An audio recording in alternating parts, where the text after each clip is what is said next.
Hi అండి, నమస్తే. నేను మీ Vandana. Welcome back to this is by Vandana YouTube channel.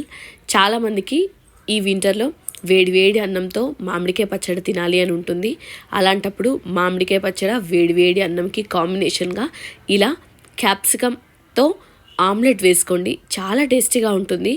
నిజంగా మంచిగా మనకు బన్ లాగా ఇలా లావుగా వస్తుంది కాబట్టి మంచి టెక్స్చర్తో టేస్ట్తో ఉంటుంది. దీన్ని ఎలా చేసుకోవాలి అన్నది కంప్లీట్ వీడియోలో చూపిస్తాను, స్కిప్ చేయకుండా చూడండి. నేను ముందుగా చాపర్లో ఒక ఉల్లిపాయని ఇలా వేసుకున్నానండి. వేసుకొని చిన్న ముక్కలుగా చాప్ చేసుకున్నాను. ఇవి ఒక 50% చాప్ అయిన తర్వాత దీంట్లో క్యాప్సికమ్ కూడా వేసేసుకున్నాను. 2 ఉల్లిపాయలు అలాగే ఒక క్యాప్సికమ్, లేదంటే పెద్ద సైజు ఒక్క ఉల్లిపాయకు ఒక క్యాప్సికమ్ వేసుకొని ఆ ముక్కలన్నిటినీ ఇలా ఒక బౌల్లోకి వేసుకున్నాను. చిన్నగా చాప్ అవుతాయి కాబట్టి ఈజీగా ఉడికిపోతాయి. క్యాప్సికమ్ నచ్చని వాళ్ళకు కూడా ఈజీగా తినేస్తారు.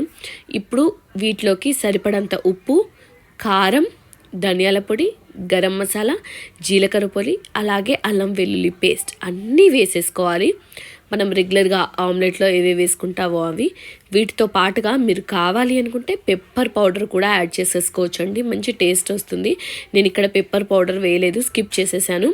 నేను పిల్లలు తింటారు కాబట్టి ఆల్రెడీ క్యాప్సికమ్ కొంచెం ఘాటుగానే ఉంటుంది, కారం అన్నీ వేసాను కాబట్టి వాళ్ళ కోసమని ఇక్కడ నేను పెప్పర్ పౌడర్ స్కిప్ చేశాను, మీరు వేసుకోవచ్చు. ఇప్పుడు ఈ క్వాంటిటీకి 4 కోడిగుడ్లని ఇందులో బ్రేక్ చేసి వేసుకుంటున్నానండి.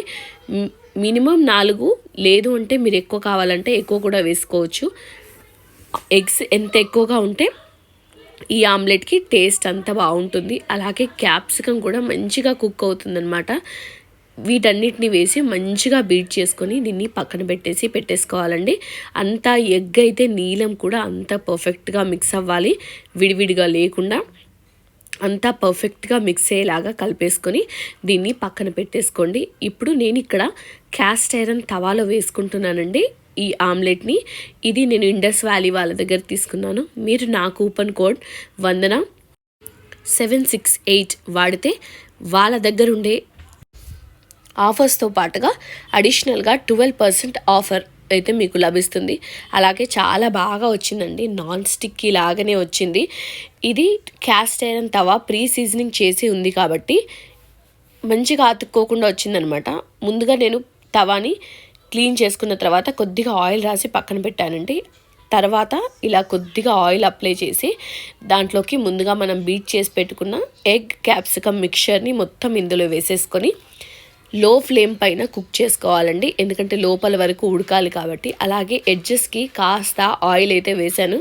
ఆల్రెడీ ఆమ్లెట్లు నేను చాలా వేస్తున్నాను, దీనిపైన అతుక్కోవట్లేదు, అందుకని కాన్ఫిడెంట్గా వేసాను అనమాట. అస్సలు అతుక్కోకుండా వచ్చింది, చాలా బాగా వచ్చింది. తర్వాత దీనిపైన మూత పెట్టుకొని లో ఫ్లేమ్లో ఒక 10 నిమిషాలు ఉడికించుకోవాలండి. లోపల వరకు ఉడకాలి కాబట్టి మూత పెడితే పర్ఫెక్ట్గా ఉడికిపోతుంది. 10 నిమిషాల తర్వాత దీన్ని మనం ఫ్లిప్ చేసేసుకొని దీన్ని ఇంకొక వైపు కూడా లో ఫ్లేమ్లోనే కాల్చేసుకోవాలి. అప్పుడు 2 వైపులా మంచిగా ఉడికి చాలా టేస్టీగా ఉంటుంది ఆమ్లెట్. అలాగే ప్లఫీగా కూడా వస్తుందండి. మీరు ఒక్కసారి ఈ పద్ధతిలో ట్రై చేయండి, ఎలా ఉంది అన్నది నాకు కమెంట్ చేయండి. చాలామంది స్పానిష్ ఆమ్లెట్ కూడా వేస్తుంటారు, సేమ్ అలాంటి వేలోనే ఇది అనమాట క్యాప్సికమ్తో చేసే ఆమ్లెట్.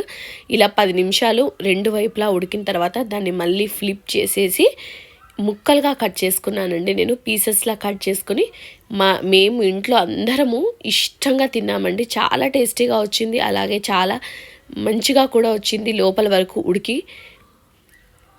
ఆమ్లెట్, వేడివేడి అన్నం, మామిడికాయ పచ్చడి అదిరిపోయింది అంతే. మీరు కూడా ట్రై చేయండి, ఎలా ఉందని కమెంట్ చేసి చెప్పండి. వీడియో నచ్చితే లైక్ చేయండి, షేర్ చేయండి. Thanks for watching.